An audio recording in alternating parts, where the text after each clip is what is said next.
মে মাস একটি ঘটনাবহুল মাস এবং এই ঘটনাবহুল মাসটিতে ইরানের প্রেসিডেন্ট ইব্রাহিম রাইসির মৃত্যু, একই সাথে মানে কাছাকাছি সময়ে বাংলাদেশের সাংসদ আনোয়ারুল আজিমের হত্যাকাণ্ড, এরপর ঘূর্ণিঝড় রেমাল।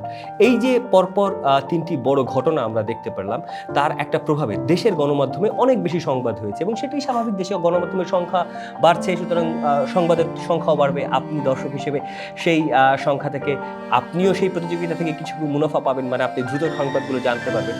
এটি সত্য কথা, কিন্তু যখন সবচেয়ে বেশি সংবাদের ঘটনা আমরা দেখি, তখন আমরা সবচেয়ে বেশি ভুয়া সংবাদের খবরও আমরা দেখতে পারি। জানুয়ারি ঘিরে সবচেয়ে বেশি গুজব ছড়াতে আমরা দেখেছিলাম, আর মে মাসে সবচেয়ে বেশি ভুল তথ্যের সংবাদ, সবচেয়ে বেশি ভুয়া সংবাদ, সবচেয়ে বেশি সংবাদ যে সংবাদগুলো সত্য নয়, গুজব, সেগুলো গণমাধ্যমে সবচেয়ে বেশি এসেছে এবং মাসের হিসেবে এটি সর্বোচ্চ। এই শুধুমাত্র মে মাস জুড়ে যদি আপনি তালিকা ধরে বসেন, তাহলে তালিকা ধরে যদি আমি বসতে চাই, তাহলে মোট যে গুজব শনাক্ত হয়েছে সেটি 187টি এবং এর মধ্যে টিকটকে 49টি গুজব শনাক্ত করা গেছে, ইউটিউবে 35টি শনাক্ত করা গেছে, টুইটার এখন এক্স নামে পরিচিত, সেখানে 4টি গুজব শনাক্ত করা গেছে। এ তো গেল শনাক্তের হিসাব। আপনার মাথায় যে প্রশ্নটি ঘুরতে যায়, আমরা আসলে পুরোটা শনাক্ত করেছি কিনা, আমরা সব সংবাদ দেওয়ার সময় সেটি ফ্যাক্ট চেক করে নিই। তবে এই যে পুরো রিসার্চটি, এই যে শনাক্তের যে বিষয়টি, সেই শনাক্তের বিষয়টি শুধুমাত্র আমরা এককভাবে করিনি।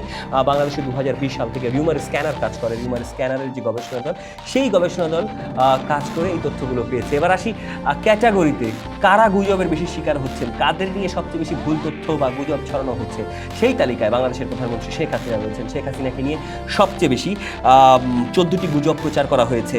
এর বাইরে ক্রিকেটার হিসেবে সাকিব আল হাসানের গুজব শনাক্ত হয়েছে 13টি, এর মধ্যে 2টি একটু আপনি নিজেও দেখেছেন, বিভিন্ন সময় আপনি ক্যাসিনোর যে বিজ্ঞাপনগুলো দেখেন, সেই বিজ্ঞাপনগুলো সাকিব আল হাসানের ভয়েস সহ যে ভিডিওটি আপনি দেখতে পাচ্ছেন, সেই ভিডিওটি ভুয়া, এটি নিয়ে 1 টাকার খবর কন্টেন্ট করেছে। এবং এই যে তালিকা, সেই তালিকায় এই দুজনের নাম সবচেয়ে বেশি রয়েছে এবং অনেক ফ্যাক্ট চেক করা নিউজ, মানে আমরা যেরকম ফ্যাক্ট চেক করে সংবাদ দেই, এরকম ফ্যাক্ট চেক করা নিউজের মধ্যে 11টি নিউজ পাওয়া গেছে যেগুলো ফ্যাক্ট চেক করা, কিন্তু সেগুলো আসলে ভুয়া।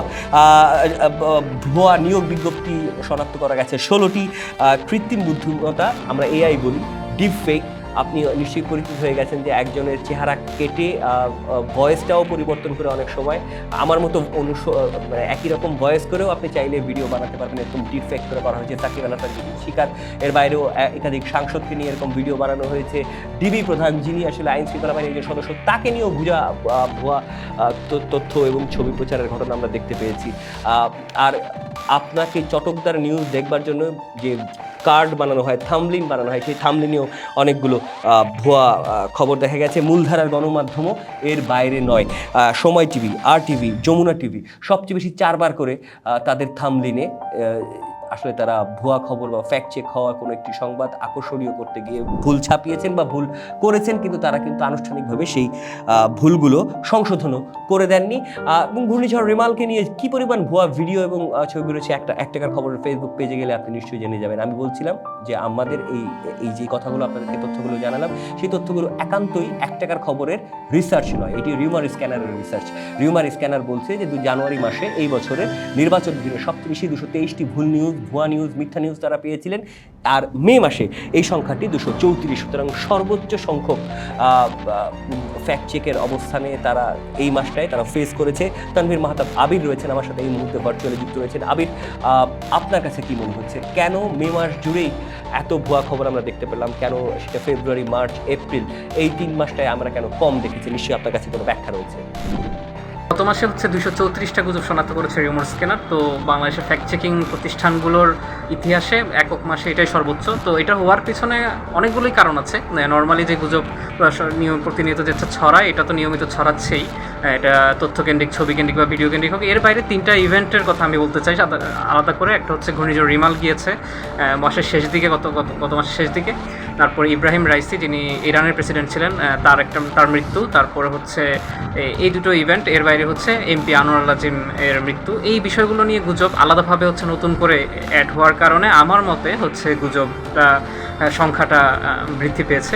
আবির, আপনি অনেক সুন্দর করেই সব কিছু বুঝিয়ে বললেন, কিন্তু একজন একজন সাধারণ মানুষ চট করে যখন একটা সংবাদ দেখে যান, তিনি হয়তো বা বুঝতেও চান না আসলে ভুয়াভাবে কার্ডটি তৈরি করা হয়েছে।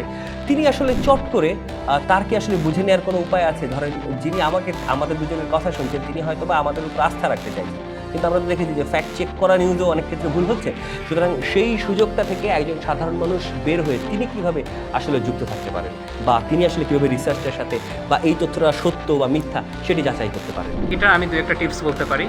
ফটো কার্ডের ক্ষেত্রে আমি যদি বলি, যেহেতু ফটো কার্ডটা মানুষকে বিশ্বস্ত করার চেষ্টা করছে এই গুজবগুলোতে, তো আপনারা যে ফটো কার্ডটা আপনারা দেখবেন এটা যাচাই করার চেষ্টা করবেন। খুব সহজ, যে গণমাধ্যমের ফটো কার্ড, ওই গণমাধ্যমের ফেসবুক পেজ আছে, ওখানে গিয়ে ফটোস অপশন আছে, ওখানে গিয়ে দেখতে পারেন যে এই ফটো কার্ডটা ওরা প্রকাশ করেছে কিনা। অথবা খুব সহজে ফটো কার্ডে যা লেখা আছে ওটা গুগলে লিখে সার্চ করতে পারেন, সার্চ করলে হচ্ছে সহজে জানা যাচ্ছে। তো আপনি যদি এগুলো না পান এখান থেকে সার্চ করে বা গণমাধ্যমের পেজগুলো থেকে, তাহলে সহজেই শুরুতে ধরে নেবেন যে এটা একটা ভুয়া ফটো কার্ড হতে পারে। এরপর যদি আপনি নিশ্চিত হওয়া আপনার প্রয়োজন হয়, আপনি গণমাধ্যমের ওয়েবসাইট দেখতে পারেন, গণমাধ্যম সংশ্লিষ্ট আরও পেজ আছে, সাংবাদিকরা আছে, ওদের ট্র্যাক মানে ওদের ট্রেস করতে পারেন যে এগুলো আসলে প্রকাশ করেছে কিনা। এরপরে যদি না হয় আপনারা ফ্যাক্ট চেকিং প্রতিষ্ঠানগুলোর সাহায্য নিতে পারেন, এটা আমরা সবসময় পরামর্শ দিয়ে থাকি। এটা হচ্ছে ফটো কার্ড কেন্দ্রিক।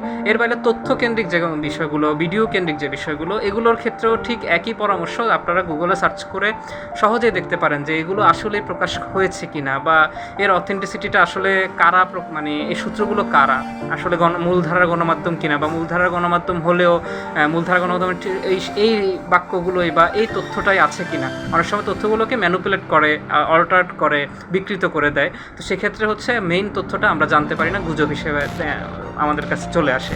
তো এই বিষয়গুলো নিজেরা যদি আমরা সচেতন থাকতে পারি, আমি মনে করি যে গুজবের প্রচারের সংখ্যা বাড়লেও আমরা নিজেরা সচেতন হলে আমরা এই গুজবগুলো থেকে বাঁচতে পারবো, এবং এগুলো আমাদের মানে লাইফ সাইকেল বা আমাদের যে জীবন ব্যবস্থা এখানে প্রভাব ফেলবে।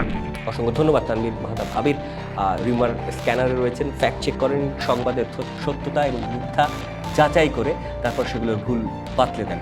আর 1 টাকার খবর যে কোনো সংবাদ দেওয়ার আগে অবশ্যই সেগুলো ফ্যাক্ট চেক করে নেয়। সুতরাং নিশ্চিন্তে, নিরাপদে এবং নির্ঝঞ্ঝাটভাবে যদি সত্য খবর জানতে চান, যদি গুজবকে প্রতিহত করতে চান, তাহলে নিশ্চয়ই আপনি 1 টাকার খবরের সাথে থাকবেন।